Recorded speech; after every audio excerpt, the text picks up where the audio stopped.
Hello students, welcome to सब कुछ no. आज आप लोग पढ़ेंगे एनसीईआरटी क्लास 10 मैथ का प्रश्नावली 13.1 में क्वेश्चन नंबर 6 से आगे। इससे पहले वाले पार्ट में आप लोगों ने प्रश्नावली 13.1 में क्वेश्चन नंबर 5 तक का पूरा कंप्लीट पढ़ाई किया था। तो अगर आप लोग चैनल पर नए हैं, चैनल को सब्सक्राइब करिए, वीडियो को लाइक करिए, ज़्यादा शेयर करिए ताकि सभी लोग आसानी से ऑनलाइन पढ़ाई कर सकें। तो देखिए यहाँ पर क्वेश्चन नंबर 6 में दिया गया निम्नलिखित सारणी किसी मोहल्ले के 25 परिवारों में भोजन पर हुए दैनिक व्यय को दर्शाती है। एक उपयुक्त विधि द्वारा भोजन पर हुआ माध्य व्यय ज्ञात कीजिए। यहाँ पर देख सकते हैं आप लोग एक सारणी दिया गया है और माध्य नाम आ गया, तो आप लोग समझ जाएंगे कि माध्य ज्ञात करना। अब माध्य ज्ञात करने के लिए आप लोग जानते हैं हम लोगों को एक सारणी बनानी पड़ती है, तो हम लोग प्रत्यक्ष विधि का प्रयोग कर लेते हैं। यहाँ का संख्या छोटा दिख रहा है, तो अब सारणी एक हम लोग बनाएंगे। आप लोग जानते हैं सारणी में कैसे बनाते हैं और कितना लाइन खींचना पड़ता है सारणी में। तो हम लोग कम से कम ऊपर से नीचे वाला लाइन 4 लाइन बनाएंगे। कुछ इस तरह से देखिए, ऊपर से नीचे वाला हम लोग 4 लाइन बनाएंगे और ऐसे में देखिए, एक तो पहले हम लोग ऊपर ऐसे खींच लेंगे और एक ऐसे नीचे खींच लेंगे। इतना तो खींचना ही है। अब इसके बाद देख सकते हैं आप लोग 1 2 3 4 और 5 चाहिए, तो यानी कि 5 हमको लाइन और खींचना है। तो 1 2 3 और 2 5 ये हो गया हमारा। और ऊपर से नीचे वाला प्रत्यक्ष विधि के लिए 4 लाइन होना चाहिए, तो हम लोग बनाते हैं। एक लाइन हो गया, फिर ये दूसरा लाइन हो गया, फिर ये तीसरा लाइन हो गया और ये चौथा थोड़ा सा हमने बड़ा बना दिया है, देख सकते हैं आप लोग। अब देखिए हम लोग ये लिखेंगे, इसमें क्या लिखेंगे, यहाँ जो दैनिक व्यय दिया है तो हम लोग यहाँ लिख लेंगे दैनिक व्यय। ये दैनिक व्यय दिया गया, रुपया में दिया है, आप लोग यहाँ रुपये में लिख देंगे। परिवारों की संख्या यहां पर आप लोग लिखेंगे परिवारों की संख्या। यहां आप लोग परिवारों की संख्या लिख लेंगे। और आप लोग जानते हैं एक अपने तरफ से यहां पर बनाते हैं तो xi बनाते हैं, और प्रत्यक्ष विधि का प्रयोग कर रहे हैं तो यहाँ fi इंटू में xi बनाते हैं। यही काम हम लोग करते हैं। अब देखिए ये दैनिक व्यय, ये जो दिया गया है वर्गांतराल, हम लोग उसको लिखेंगे दैनिक व्यय में। ये परिवारों की संख्या यही fi होता है, ये परिवारों की संख्या fi और ये xi है। तो दैनिक व्यय हम लोग यहाँ लिख लेते हैं, दिया गया 100 से 150, यहाँ लिखेंगे 100 से 150, फिर 150 से दिया है 200, 200 से 250, 250 से 300 और 300 से 350। इतना हम लोगों ने लिख लिया। अब देखिए परिवारों की संख्या लिखते हैं, 4 है, फिर 5 है, 12, 2 और फिर से 2, ये हो गया। अब देखिए xi हम लोग कैसे निकालेंगे, हमने आप लोगों को बताया था, ये दोनों जोड़ के वर्गांतराल और 2 से भाग करते हैं तो xi निकलता है। अब 150 और 100 जोड़ेंगे तो 250, और 250 में जब हम लोग 2 से भाग करेंगे तो 125 हमारा हो गया xi। इसका xi निकालना है, जोड़ेंगे तो 350 हुआ। अब 350 का हम लोग 2 से मतलब उसमें भाग कर देंगे, तो जब 350 में हम लोग भाग करेंगे 2 से 175, फिर ऐसे ही देखिए हम लोग अंतर करते जाएंगे। 50 का अंतर हो रहा है तो हम लोग 50 इसमें 50 बढ़ाते जाएंगे, तो हो जाएगा यहाँ 225, 275 और यहाँ 50 और बढ़ा लेंगे इसमें 325, ऐसे हो जाएगा। अब देखिए fi xi हमको क्या करना है, xi और fi दोनों का गुणा कर देना है। गुणा जब करेंगे तो हो जाएगा 5 175 में 5 का गुणा करते हैं,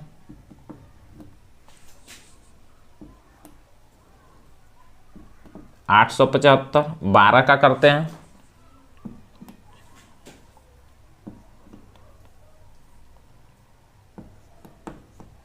2 का करते हैं, इसमें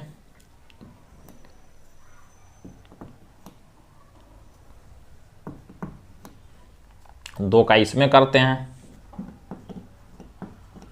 अब इतना करने के बाद देखिए, अब हम लोगों को ये FI XI का यहाँ जोड़ निकालना होता है, तो यहाँ लिखेंगे सिग्मा FI इंटू XI बराबर, इस सब का जोड़ चाहिए, और सिग्मा FI फार्मूला होता है, तो इसका भी हमको चाहिए जोड़, सिग्मा FI बराबर ये भी चाहिए।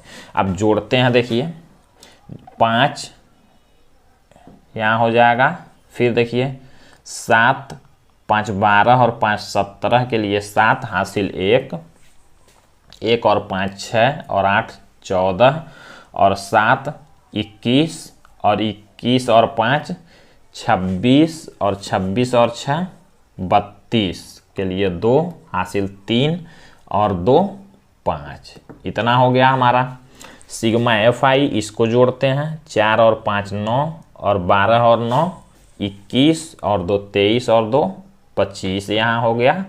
फार्मूला हम लोग लगा लेते हैं, हम लोग लिखेंगे माध्य होता है x बार बराबर सिग्मा FI XI अपान में सिग्मा FI। मान हम लोग रख लेते हैं, सिग्मा FI XI का मान दे दिया गया है 5275 और बटा में यहाँ आ गया है 25। भाग कर लेंगे, हम लोग कैलकुलेटर का यूज कर लेते हैं, तो 5275 में हमको भाग करना है 25 का, हो जाएगा 211, यही हमारा आंसर हो जाएगा। आंसर आप लोग ऐसे लिखेंगे, कह रहा है भोजन पर हुआ माध्य व्यय, तो आप लोग लिखेंगे भोजन पर हुआ माध्य व्यय बराबर 211, ये आंसर लिख लेंगे। अब हम लोग क्वेश्चन नंबर 7 को देखेंगे, इसको आप लोग वीडियो को यहाँ पर रोक के और लिख सकते हैं इसको। अब हम लोग क्वेश्चन नंबर 7 को देखते हैं। दिया गया वायु में सल्फर डाइऑक्साइड की सांद्रता भाग प्रति मिलियन में को ज्ञात करने के लिए एक नगर के 30 मोहल्लों से आंकड़े एकत्रित किए, जिन्हें नीचे प्रस्तुत किया गया। वायु में SO2 की सांद्रता का माध्य है। यहाँ भी माध्य निकालना हम लोग हल करते हैं। इस बार इधर सारणी बनाते हैं, हम लोग यहाँ तक हल कर लेते हैं। ये थोड़ा क्वेश्चन बड़ा है, तो यहाँ पर सारणी न बना के हम लोग इधर सारणी बनाने जा रहे हैं हल में।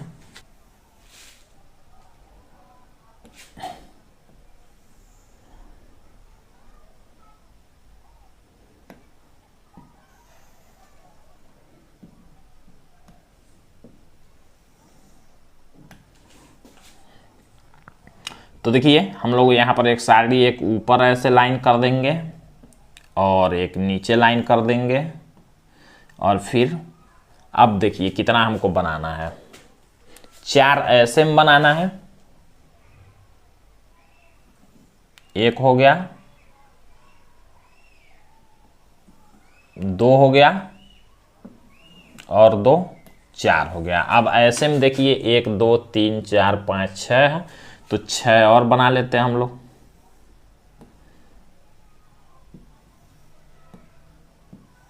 तीन इधर हो गया,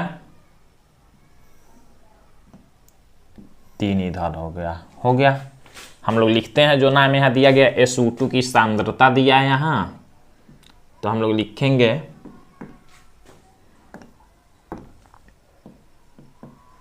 SO2 की सांद्रता यहाँ लिख लेंगे। यहाँ बारंबारता दिया है, बारंबारता लिख लेते हैं।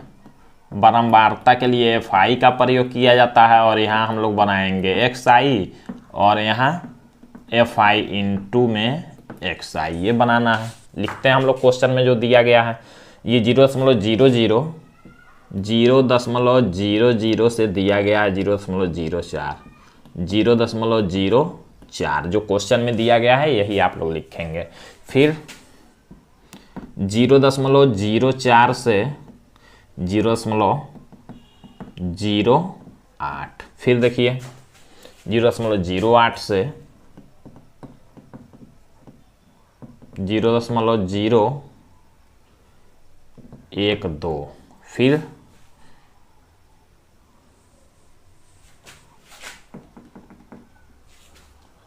0.12। फिर 0.12 से 0.16। 0.16। फिर 0.16 से 0.20।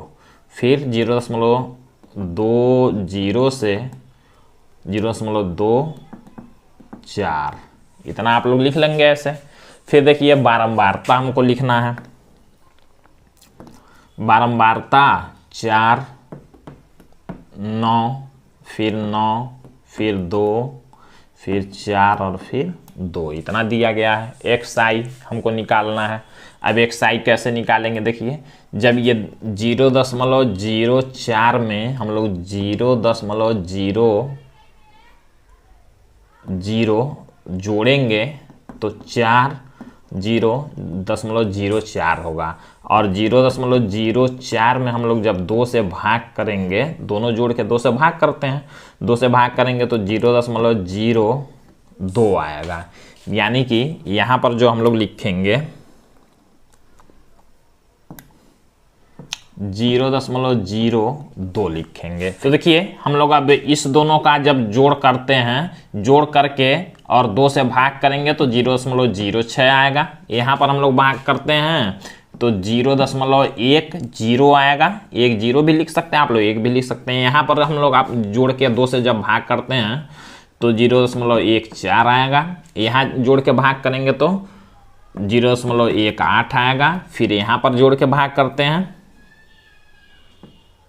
तो 0.22 आएगा। ये हो गया हमारा। और FI XI करना है, दोनों का गुणा करना है तो 0.08 हो जाएगा। यहाँ गुणा करते हैं तो 0.54। यहाँ गुणा करते हैं तो 0.90। यहाँ गुणा करते हैं तो 0.28।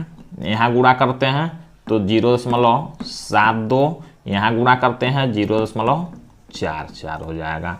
अब हम लोग क्या करते हैं, सिग्मा FI इसको जोड़ लेते हैं, सिग्मा FI वाले को, और इसको जोड़ लेते हैं सिग्मा FI XI वाले को। जब इसको जोड़ेंगे तो 9 4 13 और 9 22 और 2 24, 4 28 और 2 30 हो जाएगा। और इसको हम लोग जोड़ते हैं, जब इसको जोड़ेंगे तो 8 4 12 और 8 20 और 2 22 और 4 26 के लिए 6 हासिल 2 और 5 7 और 9 16, 2 18 और 7 25 और 4 29, 9 हासिल 2 तो 2 यहाँ मतलब 2.96। अब हम लोग क्या करेंगे, कैलकुलेटर का यूज करेंगे, भाग कर लेंगे यहाँ पर।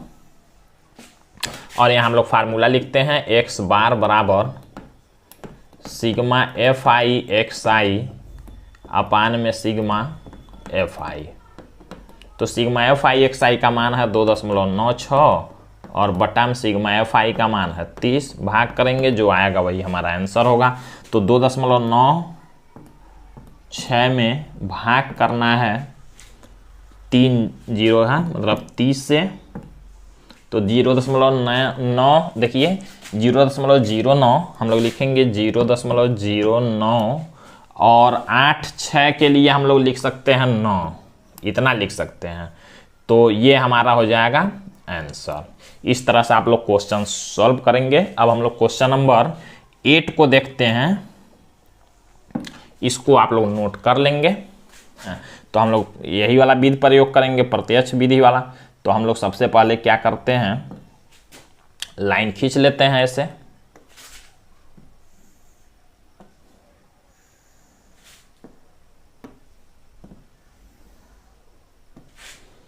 ऊपर का एक लाइन ऐसे खींच लेंगे, नीचे का एक लाइन ऐसे खींच लेंगे, और यहाँ आप लोग जानते हैं 4 लाइन होगा।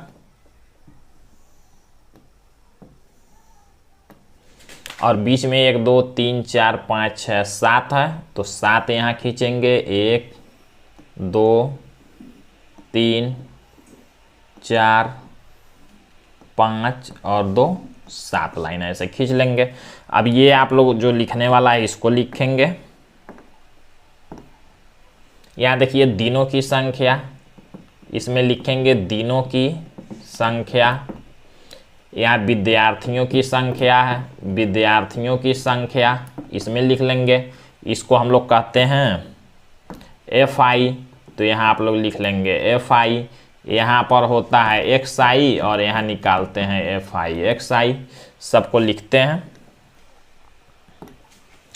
तो 0 से 6 से 10, 10 से 14,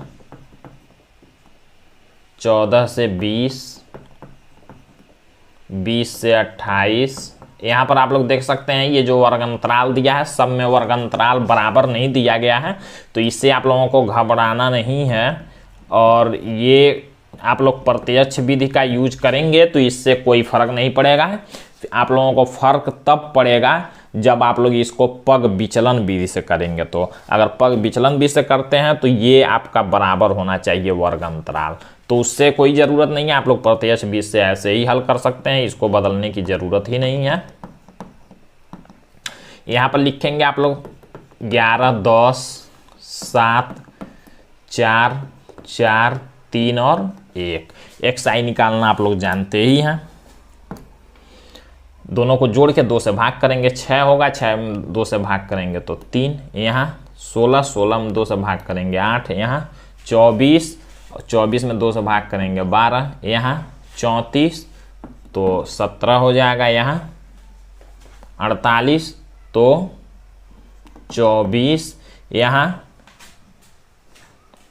66 तो यहाँ हो जाएगा 33। यहाँ 78 तो 39 हो जाएगा। अब हमको क्या करना है, दोनों का गुणा निकालना है। FI XI का गुणा करते हैं तो 11 का 3 में जब करेंगे गुणा तो हो जाएगा 33। यहाँ 84, यहाँ 96, यहाँ 99 और यहाँ 39। इसके बाद आप लोग जानते हैं यहाँ निकालेंगे सिग्मा FI और यहाँ सिग्मा FI इंटू XI, ये निकालते हैं। यहाँ नीचे लिख दे रहा है जोड़ के, आप लोग इसी में लिखेंगे। देखिए 11 और 10 21 और 7 28, 4 32, 4 36, यहाँ हो जाएगा 40 ये। और ये जब हम लोग जोड़ते हैं तो 3 4 7 और 8 15 और 6 21 और 9 30, 9 39 के लिए 9, 3 हासिल, 3 6 और 8 14 और 8 22 और 6 28 और 9 37 और 3 40 और 9 49। इतना हो गया। फार्मूला हम लोग लगा लेंगे। x बार बराबर सिग्मा FI XI अपान में सिग्मा FI, ये कर लेंगे। सिग्मा FI XI का मान है 499 बटा में कर देंगे 40, भाग कर लेते हैं हम लोग।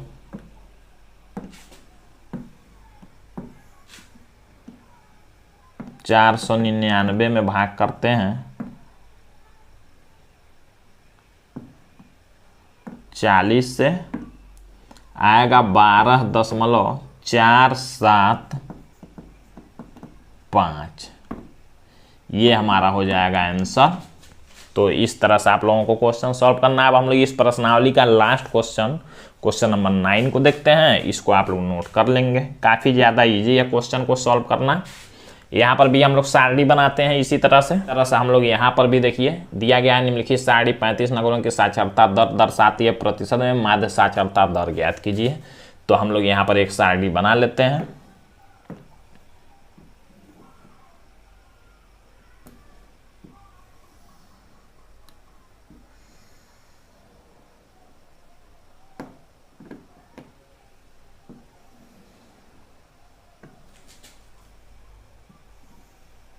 एक ऊपर लाइन एक नीचे लाइन ऐसे खींच लेंगे। उसके बाद आप लोग जानते हैं 4 ऐसे बनाना है, 1 2 और 2 4 और 1 2 3 4 5 है तो 5 यहाँ बनाएंगे। 1 2 3 2 5 लिख लेते हैं जो दिया गया है। साक्षरता दर दिया है, साक्षरता दर प्रतिशत में ये लिख लेंगे। नगरों की संख्या है, नगरों की संख्या दिया है, इसको इसमें लिख लेंगे। यहाँ आप लोग जानते हैं XI रहेगा और यहाँ FI इंटू में XI ये रहेगा। 45 से 55 दिया है, 45 से 55 वर्ग अंतराल 55 से 65, 65 से 75, 75 से 85, 85 से 95 ये दिया गया है। नगरों की संख्या 3 10 11 8 और 3। XI निकाल लेते हैं। XI जब हम लोग निकालेंगे दोनों को जोड़ेंगे और 2 से भाग करेंगे, हो जाएगा 50। दोनों को जोड़ेंगे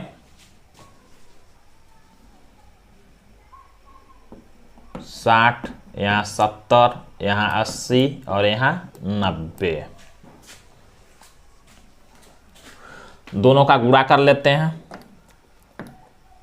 जब गुणा करेंगे तो 150 यहाँ गुणा कर लेंगे, 600 यहाँ गुणा कर लेंगे, 770 यहाँ गुणा कर लेंगे, 640 यहाँ गुणा कर लेंगे, 270। ये है हमारा होता है FI। तो यहाँ लिखेंगे सिग्मा FI बराबर, इसमें जोड़ के लिखना है। तो 10 और 3 13 और 11 24 और 8 32 और 3 35 यहाँ लिख लेंगे। इसको जोड़ लेते हैं सिग्मा FI XI बराबर, जोड़ेंगे तो देखिए 0 5 और 7 12 और 4 16 और 7 23 के लिए 3 हासिल 2 और 1 3 6 9 और 7 16 6 22 और 2 24। इतना हो गया। अब हम लोग क्या करते हैं, फार्मूला यहाँ लिख लेते हैं। x बार बराबर सिग्मा FI XI बटा में सिग्मा FI मान रखते हैं। सिग्मा FI XI का मान 2430 बटा में सिग्मा FI का मान है 35। तो हम लोग अब भाग कर लेते हैं। 2430 में भाग करना है 35 से, हो जाएगा 69.428।